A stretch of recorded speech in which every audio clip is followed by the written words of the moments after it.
I think if you look at where I've been applying now, I've tweaked Six Sigma to my needs, to my company needs. Okay, and I was just sharing it with earlier in my conversation.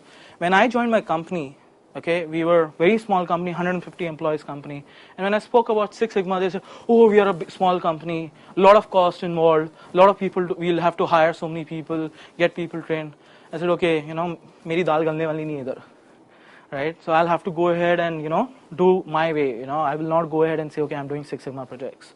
As the first person in the company, so how have people responded, and how has the acceptance been over this time? Up the line, there has been no resistance, if I may say so, and there has been an acceptance because Naukri always offers the business unit heads to kind of be very entrepreneurial in their approach. So if you are typically vouching, or if you're typically able to deliver results on a particular concept or an approach, the management is okay with that. And down the line, it was very simple because I did not use any heavy jargon or any.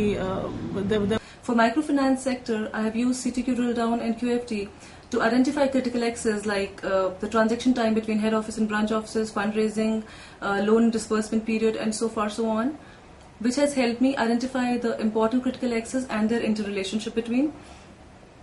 That keeping that in mind, we were able to design processes which were like the first time right processes. In pharma sector, I have used CTQ drill down, I have used QFT, and I have also used tools like VOC, etc., which have helped me. Which were like my client was facing a problem of low sales, which was resulting in poor profitability. Using these tools, we were able to identify the important aspects like limited product range, like inappropriate territory coverage, lack of skilled HR. Finding these critical X's, we were able to address them well on time and precisely using various tools like hypothesis testing and stuff, which has helped us achieve 35% increased profitability.